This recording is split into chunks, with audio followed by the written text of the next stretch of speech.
Salut tout le monde, c'est David. Bienvenue sur la chaîne En route vers l'autonomie, chaîne où on parle et on agit autour du thème de l'autonomie. J'ai de temps en temps des questions dans mes commentaires qui me demandent, par rapport à mon camping, mais également tout court, s'il est possible de vivre en habitat léger dans un projet d'autonomie. Alors tout est possible et on va essayer de décortiquer dans cette vidéo quelles sont les possibilités, que ce soit euh, sur le plan légal, sur le plan des autorisations donc, mais également sur un plan pratique, quels sont les avantages et inconvénients des habitats légers. Alors dans un premier temps, qu'est-ce qu'un habitat léger? Alors, vous verrez, j'ai pris des petites notes parce que j'avais beaucoup de choses à retenir et j'en aurais mangé si je ne l'avais pas fait. Alors les habitats légers, ce sont les habitats dits démontables et déplaçables. Qu'est-ce que ça veut dire? En gros que si demain on vous demande de partir, ou si vous-même vous voulez partir, votre habitat ne doit laisser aucune empreinte au sol. Par exemple, une caravane, si vous installez avec une caravane, demain, si vous avez besoin de vous déplacer, vous bougez votre caravane.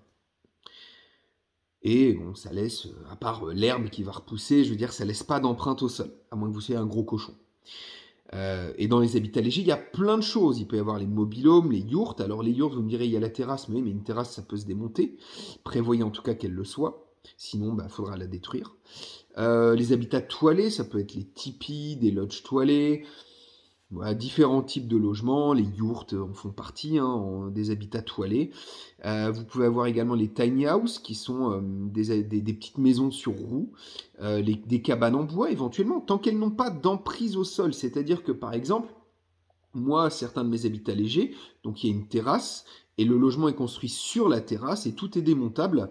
Et au niveau du sol, j'ai pas fait de plot à béton, c'est juste posé au sol sur des petites dalles gravillonnées. Tout est mis à niveau, et puis voilà, le logement est posé dessus. J'ai déjà eu des tempêtes chez moi, ça n'a pas bougé, hein. Vous pouvez éventuellement, quand c'est comme ça, ils font des trucs sympas. C'est que le pied, par exemple, j'ai un grand lodge toilé qui est sur pilotis avec des poteaux en bois qui sont au niveau du sol sur la dalle, un genre de petit réceptacle en métal avec une platine métallique. Et la platine métallique elle-même a un genre de truc métallique donc qui fait l'angle de la dalle.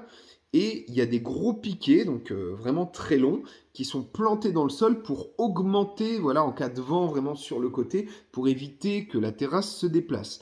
C'est très rare, mais si votre logement a une emprise au vent, ça peut être intéressant d'augmenter l'emprise au sol de votre logement. Mais dans tous les cas, si demain j'ai besoin, tac, je retire les piquets, je démonte le logement, il n'y a aucun impact.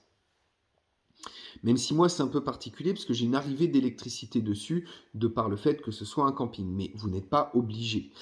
Et si jamais vous allez sur un terrain, donc j'expliquerai après, il y a plusieurs types de zones, mais en zone agricole et que vous n'avez pas l'électricité, vous ne pourrez pas demander forcément à l'avoir, hein. Ça ne sera pas un terrain viabilisé. Vous pouvez l'avoir, mais si l'urbanisme dit que ce n'est pas possible de l'avoir, vous ne pourrez pas l'avoir. Moi, j'ai dû demander au service d'urbanisme s'il était possible d'avoir l'eau et l'électricité. Il n'y avait pas à la base. S'il m'avait dit non, il n'y a pas possibilité, j'aurais pu faire mon camping, par exemple, tout en solaire. C'est pas le même coût. Bref, et c'est pas le même tirage non plus. Et dans un projet d'autonomie, Dieu sait que l'électricité, ça peut être utile. Alors, donc voilà, donc vous avez les différents types d'habitat léger, mais il y a un nouveau type d'habitat léger ces dernières années qui s'est développé et qui maintenant commence à être accepté. Ce sont les habitats dits compostables. Là, pour le coup, ce sont des logements qui ont une emprise au sol. L'exemple le plus important, donc c'est la Kerter. Donc c'est une genre de cabane en terre, en paille, etc. Et il y a moyen de faire des logements tout à fait sympathiques là-dedans. Et si demain il y a besoin, vous pouvez le péter à la masse, il n'y a aucun impact environnemental, il n'y a pas de dalles au sol. Souvent, ce sont des dalles en terre battue. Et donc, du coup, cela permet de faire ce type d'habitat avec emprise au sol et qui, si demain vous deviez partir, peut être détruit et ça ne pose pas de problème au niveau de l'environnement. Voilà, l'herbe repoussera, c'est de la terre, voilà. Bref. Vous récupérez les huisseries, vous récupérez voilà, toutes ces choses-là et il n'y a pas d'impact.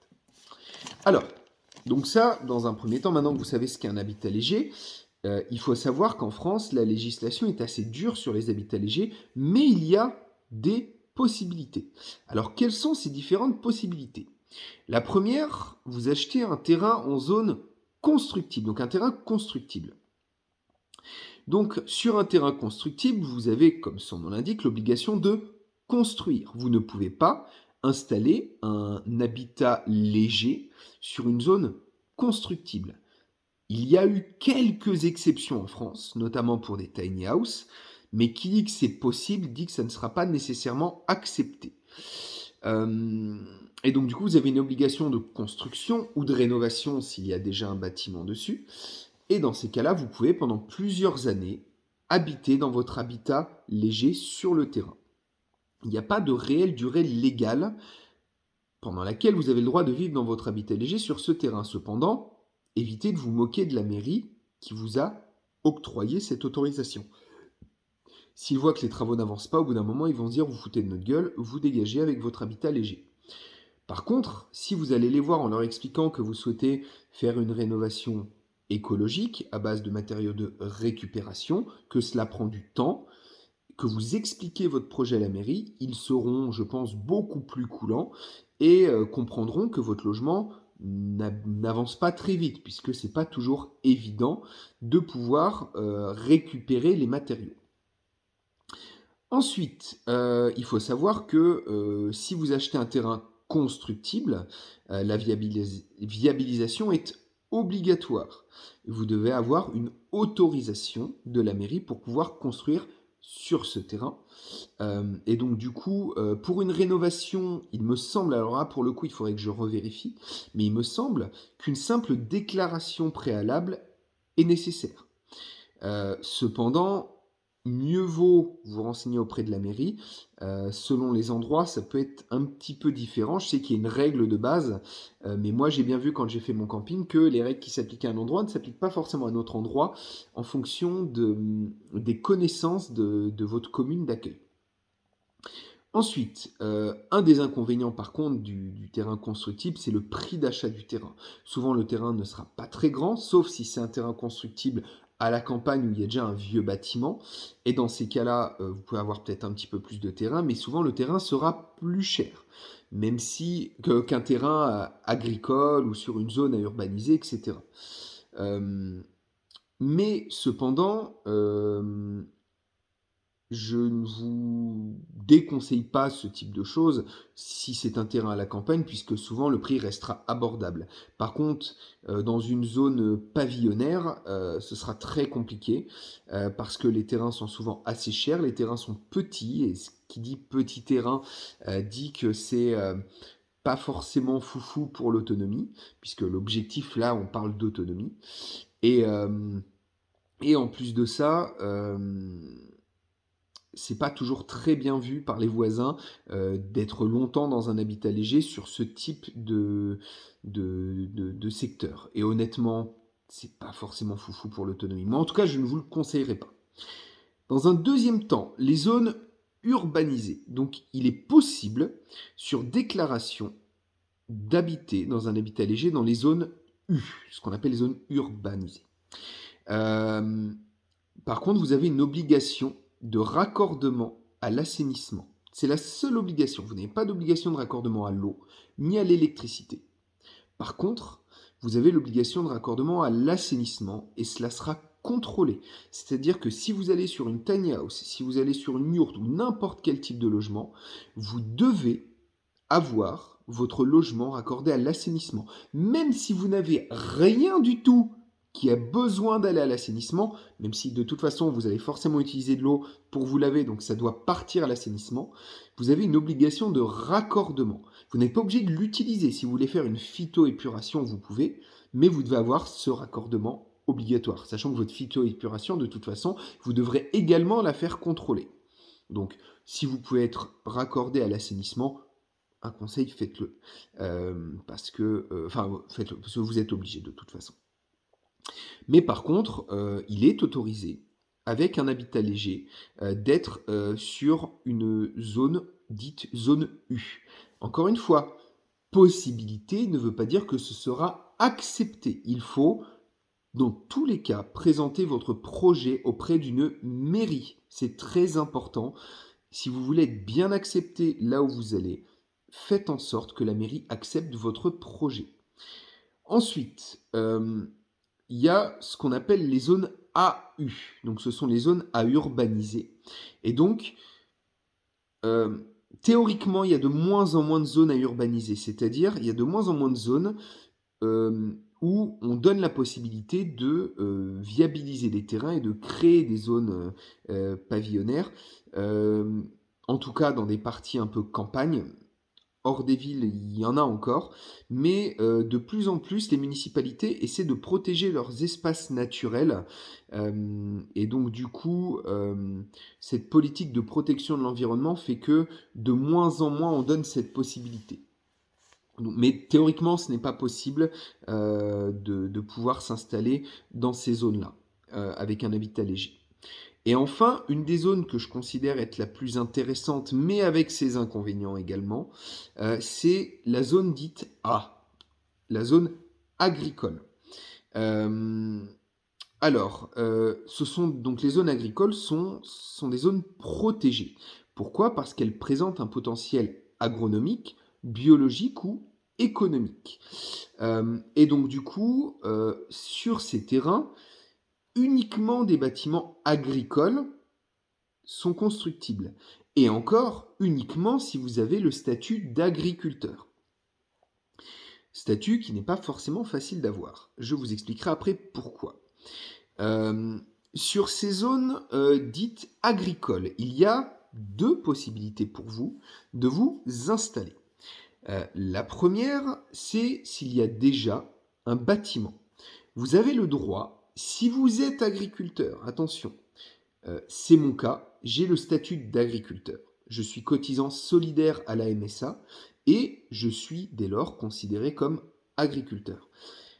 Et donc du coup, un bâtiment qui serait déjà présent sur ce terrain, j'ai le droit de le restaurer pour en faire voilà, un bâtiment, enfin quelque chose d'habitable, etc. Cependant, la procédure pour pouvoir rénover ce type de bâtiment, et j'en sais quelque chose parce que moi, j'ai fait mon accueil épicerie et salon de thé dans ce type de bâtiment en zone agricole, la procédure est très longue. Peut ne pas être autorisée. J'ai mis 2 ans et demi à obtenir les autorisations par un jeu d'aller-retour de documents. Alors vous pouvez, ça aurait pu être un peu moins long si j'avais fait appel à un architecte, mais un architecte ça coûte très cher. Et donc du coup, je n'ai pas fait appel à un architecte, j'ai dû tout faire moi-même. Mais cependant, c'est faisable si vous êtes patient. Mais si un des différents organismes vous refuse, alors il y a l'eau, l'électricité, il y a l'évacuation des eaux usées, il y a la voirie, il y a plein d'organismes à contacter, il y a tout ce qui est sécurité, etc. Enfin bref, il y a beaucoup, beaucoup d'organismes. Je ne vais pas tous vous les citer dans la vidéo, c'est pas le but. Au pire, vous renseignerez par vous-même. Mais c'est très compliqué. Et le pire que j'ai eu à franchir, c'est la DTTM, Direction départementale des territoires et de la mer, qui m'ont refusé en fait mon projet. C'est la seule chose sur laquelle le maire avait une possibilité d'intervenir et d'autoriser le projet si la DTTM ne l'avait pas autorisé. D'où ce que je disais au début, et j'y reviens, toujours présenter son projet à la mairie avant même d'acheter votre terrain. Allez voir la mairie, parlez-leur de votre projet, parce que si vous ne leur en parlez pas, le moment venu, ils ne vous connaîtront pas, ils ne vous soutiendront pas. Moi, avant même d'arriver, j'avais été voir le maire, me présenter mon projet. Alors moi, c'était un projet de camping à la ferme, avec une maison à côté, voilà, qui était déjà habitable.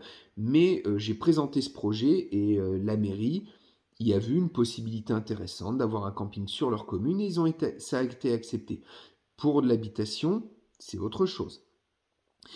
Après, vous n'avez pas forcément l'obligation de rénover les bâtiments. Là, c'est si vous voulez vous installer en zone agricole, avoir du terrain, qui souvent est moins cher, y mettre votre habitat léger provisoirement le temps de construire un bâtiment. Si vous ne souhaitez pas construire de bâtiment, mais qu'il y a déjà des bâtiments, eh ben, c'est plus intéressant que sur d'autres types de terrains que je vous ai cités avant, parce que lorsqu'on s'installe dans un processus d'autonomie, eh ben, c'est hyper intéressant d'avoir des bâtiments pour y stocker vos productions, vos outils, éventuellement, si comme moi vous avez un tracteur, etc. C'est quand même pas mal. Moi, j'ai beaucoup de bâtiments et même si j'en ai beaucoup, j'arrive à les remplir et même des fois à manquer de place. C'est pour dire, pourtant, je dois avoir environ 800 mètres carrés de bâtiments, tout est rempli. Voilà, en plus de ma maison, de l'accueil du camping, etc. C'est pour dire que quand on est dans un travail d'autonomie globale, il vaut mieux avoir du bâtiment, c'est beaucoup plus pratique. Si vous avez le statut agriculteur, que vous avez acquis ce genre de terrain, dans ces cas-là, vous avez la possibilité également de construire des bâtiments à vocation agricole et sur justification d'un projet agricole. C'est pas juste je paye, je suis cotisant, tac, je suis agriculteur, je fais ce que je veux. Non. Moi, sur mon terrain, j'ai un projet donc j'ai planté beaucoup d'arbres fruitiers, donc production de fruits et également un mini projet de maraîchage de légumes. J'ai des poules, je vais avoir des moutons, je vais avoir des cochons. J'ai été auprès de la Chambre d'agriculture présenter ce projet agricole. La Chambre d'agriculture doit avaliser votre projet agricole pour que vous puissiez acquérir et vous installer sur ce terrain agricole. Attention, ils sont pas idiots, ils sauront si vous foutez de leur gueule. Il faut qu'il y ait un vrai projet agricole derrière. Il n'y a pas de nécessité de chiffres, mais si vous vendez un peu de jus de pomme, si vous vendez des châtaignes, si vous vendez enfin, un petit peu, vous devez pouvoir justifier de cette vente et avoir une société. Attention, là je suis en train de vous dire toutes les choses qu'il y a à faire avant de pouvoir acquérir ce terrain agricole. Et je vais vous expliquer pourquoi également il vaut mieux avoir le statut d'agriculteur en plus de tout ce que je viens de vous dire. Et donc la SAFER, je ne sais pas si vous connaissez, c'est un organisme en France qui est là pour aider les jeunes agriculteurs à acquérir du terrain pour démarrer leur activité, ou également qui permet à des agriculteurs déjà en place d'agrandir leur exploitation.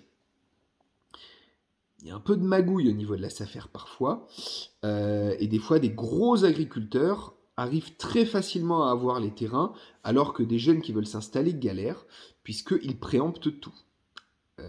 Donc du coup, il ne faut pas se laisser abattre, il y a quand même des possibilités, mais sachez que vous pouvez vous voir refuser l'achat d'un terrain parce qu'il sera préempté par la SAFER. Alors, ce qu'il faut également savoir, c'est que une fois que vous avez acquis votre terrain agricole, vous n'avez pas le projet d'y construire une maison, vous voulez vous y installer en habitat léger. Eh bien, ce n'est toujours pas possible. Il y a encore une autre démarche supplémentaire pour pouvoir s'installer sur ce terrain et ça s'appelle une pastille stécale. Donc vous devez, quand vous voulez acheter votre terrain, enfin, disons que vous l'avez acquis, vous pouvez faire la demande d'une pastille stécale. Je vous conseille d'en parler à la mairie avant. La plupart des mairies ne connaissent pas le principe de la pastille stécale. Donc la pastille stécale, c'est une pastille qui est mise au niveau du PLU, donc projet local d'urbanisme, ou plan local, je ne sais plus si c'est plan ou projet, bref, c'est pas grave, vous me direz dans les commentaires. Plan local d'urbanisme, il me semble, et donc qui indique que le terrain a une pastille stécale, et donc une fois cette pastille stécale acquise, ça peut être assez long, mais je vous conseille quand même de faire cette démarche, c'est quand même hyper intéressant d'avoir cette pastille dessus, ne serait-ce que pour la revente du terrain un jour si vous le souhaitez. Une fois cette pastille stécale acquise, vous avez la possibilité de vous installer en habitat léger à partir du moment, alors petite contrainte, à partir du moment où il ne gêne pas au niveau de la vue. Il faut que l'esthétique globale du lieu, puisque c'est une zone agricole, donc zone naturelle, enfin en tout cas visiblement naturelle, même si certaines sont vraiment dénaturées, il ne faut pas que ça jure dans le paysage. Si par exemple vous achetez un champ complètement plat sans arbre autour, on verra votre logement, ça fonctionnera pas. Je vous le dis tout de suite. Vaut mieux acheter un terrain qui ait des haies tout autour et si vous installez votre logement, personne ne le verra depuis la route et là, ça ne dérangera pas. Il faut pas non plus un habitat léger dégueulasse, il faut pas que ça devienne une zone un peu vraiment crachou avec un habitat léger de la merde autour. Vous risquez d'avoir des ennuis. Il faut quand même garder une esthétique globale du lieu qui soit intéressante. Sinon, vous, même une fois installé, vous risquez de vous faire dégager. La pastille stécale, si vous y installez votre habitat léger, impose également une autre règle, c'est d'être au moins 8 mois par an à vivre sur votre terrain. Si vous souhaitez acquérir plusieurs terrains avec plusieurs pastilles stécales, ce n'est pas possible. Si vous êtes un nomade qui souhaitait juste avoir un point d'ancrage, ce n'est pas non plus possible. Vous devez vivre au moins 8 mois par an sur votre terrain. Alors, vous me direz comment ils peuvent vérifier. Bah, c'est toujours le principe de, voilà, il y a des voisins. Si vous vivez reclus dans votre coin, ça sera dur de le justifier. Essayez d'aller vers vos voisins, montrez que vous êtes là.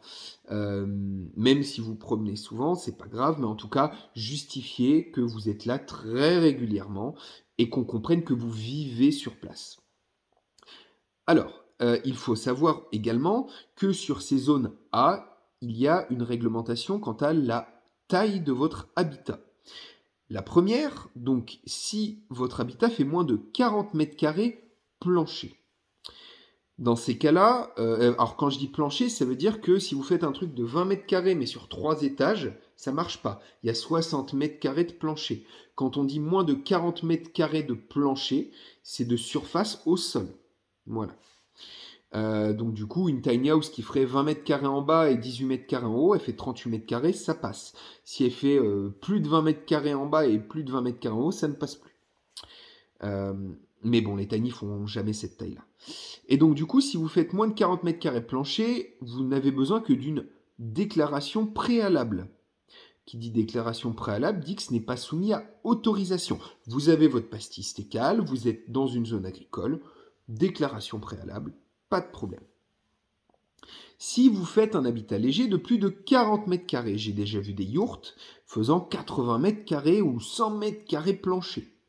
Dans ces cas-là, vous devez obtenir un permis d'aménager. Autre difficulté, puisque le permis d'aménager vous amènera un paquet de contraintes administratives. Moi, je vous conseille dans ces cas-là d'avoir moins de 40 mètres carrés plancher, ce qui n'est pas forcément évident si vous avez 2, 3, 4 enfants.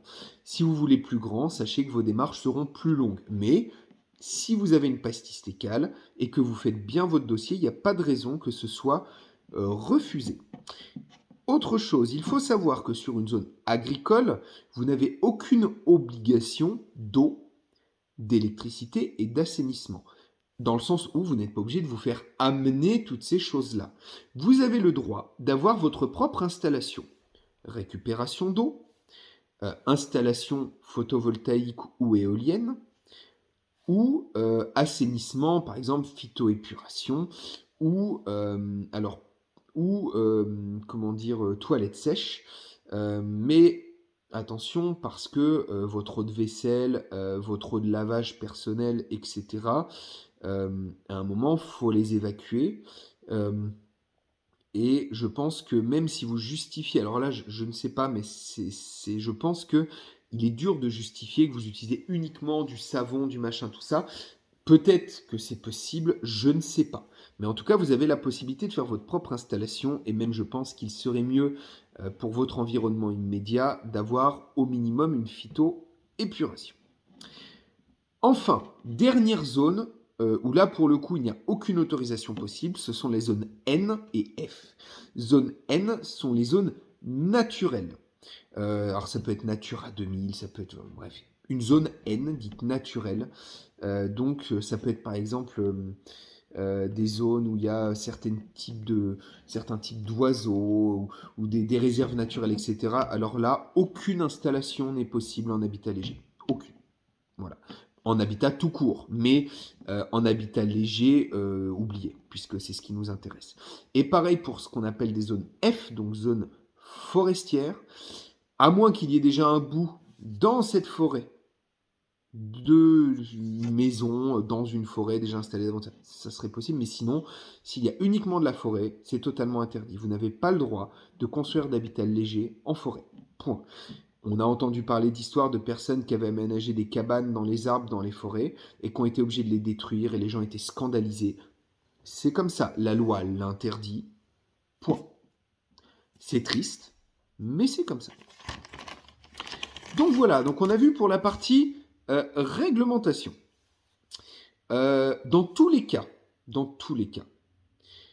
je vous conseille de contacter la mairie. Souvent, il y a certaines choses qu'ils ne savent pas, ils ne sont pas informés, guidez-les. Amenez-leur déjà un dossier bien préparé, ce qui fait que vous partez déjà avec un avantage. Ils disent, bon, le mec, il sait de quoi il parle, c'est qu'il doit avoir raison. Et du coup, eux feront forcément des recherches, mais en tout cas, vous partez déjà avec un bon gros point positif. Ils se disent, c'est quelqu'un qui a travaillé son dossier, qui a un projet solide, et à qui ça, et ça leur permettra vraiment de vous accepter. C'est con, mais l'acceptation dans un endroit où vous allez vous installer en autonomie, c'est aussi important que tout le reste. On a vu des projets d'habitat léger qui se sont montés un peu contre la mairie, un petit peu forcés. Souvent, c'est des gens qui ont beaucoup de problèmes, non seulement avec la mairie, mais aussi avec le voisinage. Les voisinages, alors c'est triste, mais les voisinages acceptent rarement les habitats légers. Avant même de vous installer quelque part, je vous conseille également, si possible, d'aller voir les voisins, leur exposer votre projet. Présentez-vous sous votre meilleur profil, montrez que vous êtes quelqu'un de sérieux, qui dit habitat léger ne veut pas forcément dire squatter, zadiste ou clodo. Au contraire, souvent, ce sont des personnes très respectueuses et très sympathiques. Salut Vénus. Euh, dans tous les cas, voilà, contactez la mairie, c'est hyper important. Allez voir les voisins, parlez de votre projet. Ça ne pourra que vous aider dans vos démarches d'installation. Alors, ensuite, parce qu'il n'y a pas que le côté réglementaire, j'aimerais qu'on parle un petit peu des avantages et des inconvénients de l'installation en habitat léger. Je vais partir principalement sur le côté installation en habitat léger en zone agricole, puisque c'est ce qui intéresse la plupart des gens. La plupart des personnes s'installant en habitat léger ne souhaitent pas aller dans des zones urbanisées, puisque tout, en tout cas dans une démarche d'autonomie, puisqu'il est beaucoup plus avantageux d'avoir un petit peu de terrain, etc., lorsque vous vous installez dans un projet d'autonomie. Et donc pour ça, l'idéal, c'est une zone A. L'avantage principal pour moi, c'est le coût de l'habitat. Rénover, construire une maison a quand même un coût important, même si vous faites tout vous-même, notamment avec le prix des matériaux en ce moment. Un habitat en dur vous coûtera plus cher. Alors certes, il aura beaucoup plus d'avantages à mon goût. Mais pour certaines personnes, et moi ça a failli être mon cas, donc c'est pas que ce type d'habitat ne m'intéresse pas, mais il aura souvent l'avantage d'être moins cher à l'achat et aussi de coûter moins cher à chauffer. Si vous avez une petite surface à chauffer, moi je prends l'exemple de mes yourtes, j'en ai deux, une de 18 mètres carrés, une de 28 mètres carrés, avec un chauffage de moins de 1000 watts. Donc pour ma petite yourte, j'ai mis un chauffage dedans de 1000 watts par moins 7 degrés dehors, il faisait 20 dedans. Bon, elle est bien isolée. Euh, Elle est isolée à l'air en fait. J'ai pris moi une isolation à nubule au cas où il y en a qui demanderaient, qui permet de bien isoler.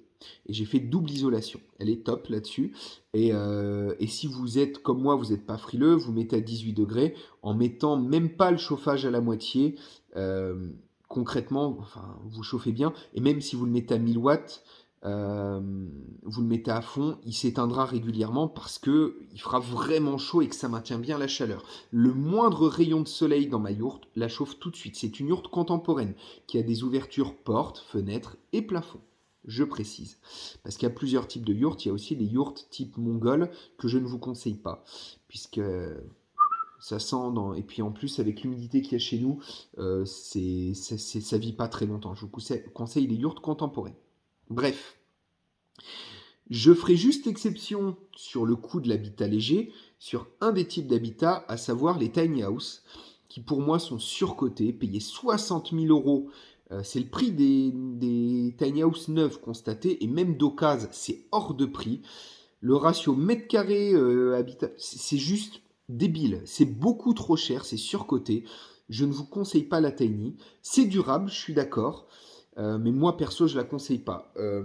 Alors oui, ça se déplace facilement, etc. Mais si vous êtes sur un projet d'autonomie, l'objectif, c'est pas de bouger tous les 6 mois. Je vous conseille vraiment pas la tiny dans ce cas-là.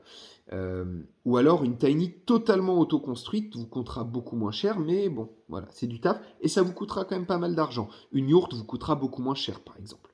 Et il y a d'autres types de logements, les carter coûtent pas cher, etc. L'avantage également de ces habitats légers, c'est la mobilité. Alors, je passe sur la carter puisqu'il faut la détruire, mais tous les autres types d'habitats, caravanes, etc., même si la caravane, c'est pas bien vu à long terme, et honnêtement, vivre dedans, c'est pas évident, à long terme en tout cas, mais c'est la mobilité. L'inconvénient de la mobilité, c'est qu'il faut refaire les démarches à chaque fois pour pouvoir vivre en habitat léger à un endroit. J'ai oublié de préciser, si vous ne faites pas de déclaration ou quoi que ce soit, vous avez quand même le droit de vous installer 3 mois par an avec un habitat léger. Si vous avez une tiny que vous allez vous installer chez un copain, vous avez le droit d'y rester 3 mois. Après, vous devrez changer de terrain. Si le copain a 3 terrains distincts, bah, vous aurez le droit à 9 mois. Hein. Mais bon, il faudrait qu'il ait 4 terrains dans l'idéal. Vous bougez de terrain à chaque fois, c'est bon. Bref, je plaisante bien entendu. C'est trop rare, trop anecdotique pour en parler plus que ça. Alors voilà, pour moi, c'est le principal avantage. Cela permet également d'acquérir des terrains beaucoup moins chers si vous êtes en zone agricole. Les terrains agricoles, c'est pas excessivement cher, mais par contre, voilà, alors ça je le mets dans les inconvénients. Si vous n'êtes pas agriculteur, si vous n'avez pas fait les démarches pour être agriculteur, il y a de grandes chances qu'un terrain pas trop cher, qui n'a pas de maison dessus, donc qui sera moins cher, soit préempté par la SAFER et que du coup un agriculteur l'achète et vous allez vous faire piner. Donc si vous n'êtes pas agriculteur, ça sera compliqué.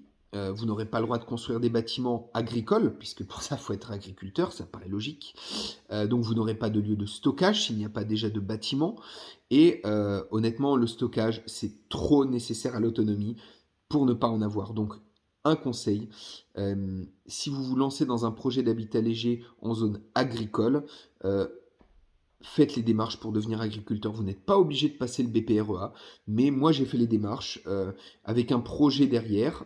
Si j'ai pas le BPREA, j'ai pas d'aide, mais par contre, je deviens cotisant solidaire MSA. Je n'ai pas les avantages d'un agriculteur sur le plan mutuel, etc. Mais par contre, bon, le cotisant solidaire, moi pour 4 hectares et demi, je paie 90 euros par an. Hein, ça me coûte pas très cher. Mais ça me donne le statut d'agriculteur. Mais j'ai un projet agricole derrière. Attention, ayez un projet. Ça vous demandera plus de démarches. Mais si vous voulez acquérir un terrain, devenez agriculteur. Même avec un petit projet agricole, c'est pas grave. Si vous travaillez à côté mais que vous faites ça quand même, vous avez le droit. Vendez, prévoyez de vendre quelques fruits, même des fruits que les gens viennent récolter, c'est pas grave. Tant que vous pouvez justifier d'un petit peu d'argent, vous mettez en auto-entreprise, bref.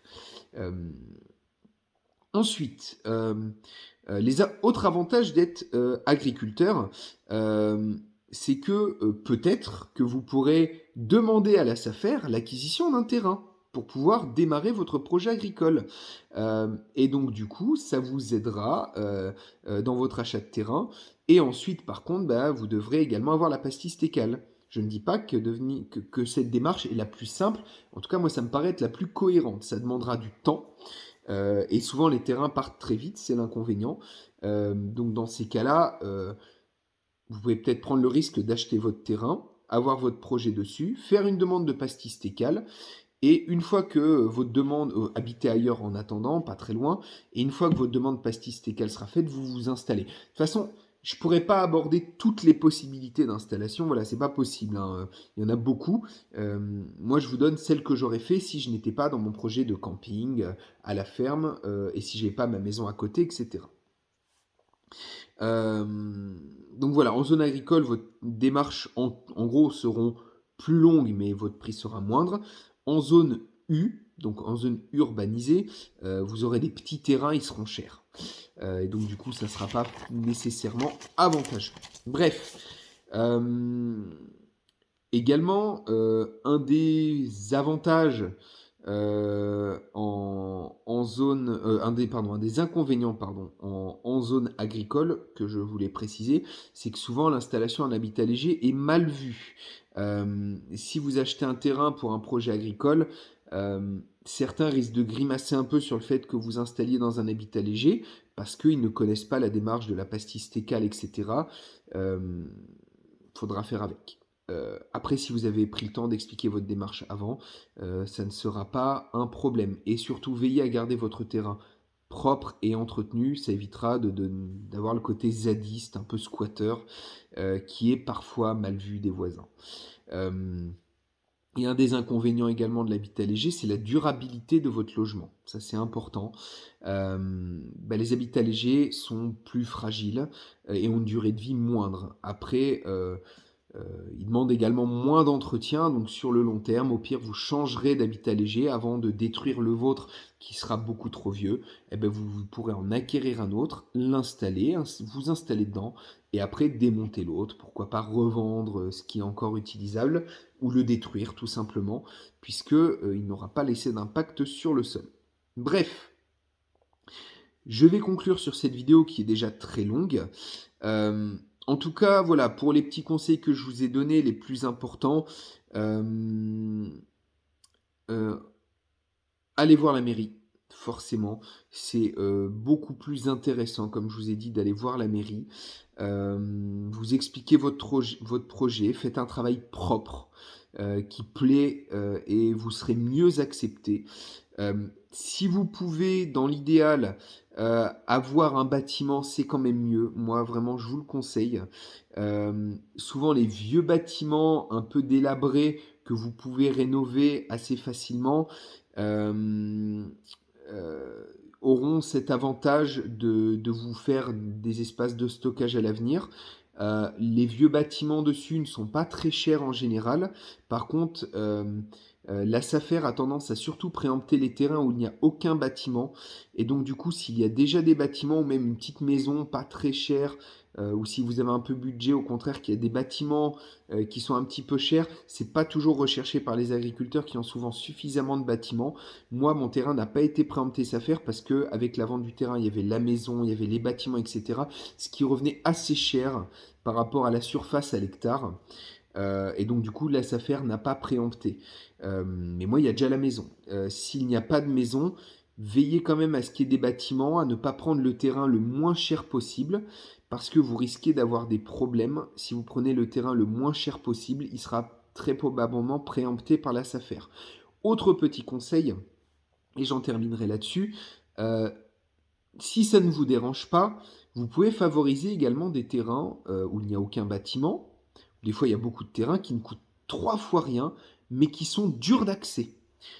Vous, ça présente des inconvénients pour vous, mais il y en a certains que ça ne dérange pas, selon le type de véhicule qu'ils utilisent, etc. Mais un terrain dur d'accès pour des agriculteurs sera souvent un terrain qui ne sera pas préempté, puisque pas intéressant à acheter pour un agriculteur. Même si certains les achètent pour obtenir des aides de la PAC, puisqu'ils les laissent comme ça, en pâturage, comme ils disent, et ils obtiennent des aides de la PAC grâce à ça, et le terrain, du coup, devient intéressant pour eux. Et enfin, si vous avez un projet agricole, envisagez éventuellement la location de terrain agricole pour vous installer dessus. Moi, j'aime pas le côté ne pas être propriétaire de mon terrain, mais il y en a éventuellement que ça peut intéresser, mais il faut que vous ayez pour le coup un projet agricole réel dessus. Mais les locations sont souvent très peu chères du terrain, mais dans une optique d'autonomie, je ne suis pas convaincu que la location à long terme soit une bonne solution. Bref, cette vidéo a été relativement longue puisque on a essayé de développer pas mal de choses par rapport à ce sujet. Ce sujet, donc ça c'est basé sur mes connaissances et quelques recherches. Il y a peut-être des subtilités que je n'ai pas présentées, auquel cas je ferai une vidéo pour clarifier certaines choses qui ne l'auront pas été. N'hésitez pas à poser des questions.